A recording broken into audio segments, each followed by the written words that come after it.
It really starts with my dad, and he started Irie Audiovisual, and the name, if you're familiar with the Caribbean, of course, has particular Caribbean roots to it. Started Irie Audiovisual back in, I guess, the early 70s. And so I kind of grew up in an AV household with 16 millimeter, 8 millimeter film, splicing audio, that sort of thing.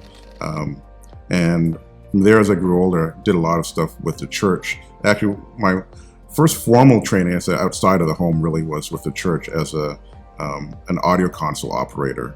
And, from there, I really didn't do that much, but then kind of got into some audio things on the side.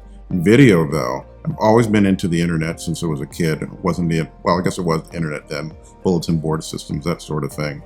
So digital content, digital video, digital audio really became a passion. And then I went away to college and didn't really do any of that stuff professionally. Went to professional school, didn't really do that much stuff professionally, and kind of did some stuff on the side to make some extra money.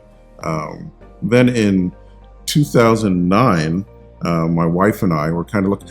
In fact, it was, it's kind of funny because if you look at our registration, we registered April 16th of 2009. And what's so special about that day? Tax day, right? Our accountant said, you know what?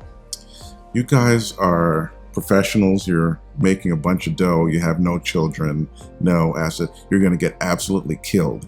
Is there something you can do, like to start a business? Do you have any expertise in anything, like do you garden, do you what have you, do you grow anything, you import, export? What can you do? Because you really need something or else you're going to get crucified tax-wise. So we started Sandy Audiovisual, really as a small thing, and our client base grew, our experience grew, our product and service offerings grew, and once we landed our first large contract, things kind of exploded from there. That was nearly 10 years ago. And I would say for me, I married into it.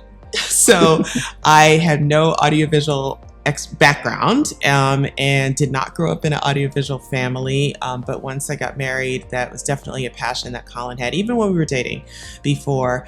And I'm a quick learner, and he taught me basically what I know. And as we've continued to grow as a company, I've continued to grow with the company. So that's how I got introduced to audiovisual. Kind of funny that, quick study is not even the half. So we're part of the Audiovisual Integrated Experience Association, I believe it's called now. It used to be called Infocom, and their show was still called Infocom. They have a certification called CTS, or Certified Technology Specialist. Now, we're both certified technology specialists, and that's an exam that a lot of people in our industry run away from because it's hard, it's tough. So being a quick study, Carla read the prep book once, took the exam, passed it on the first try, and has maintained her certification since. So quick study is a bit of an understatement. He taught me everything I know.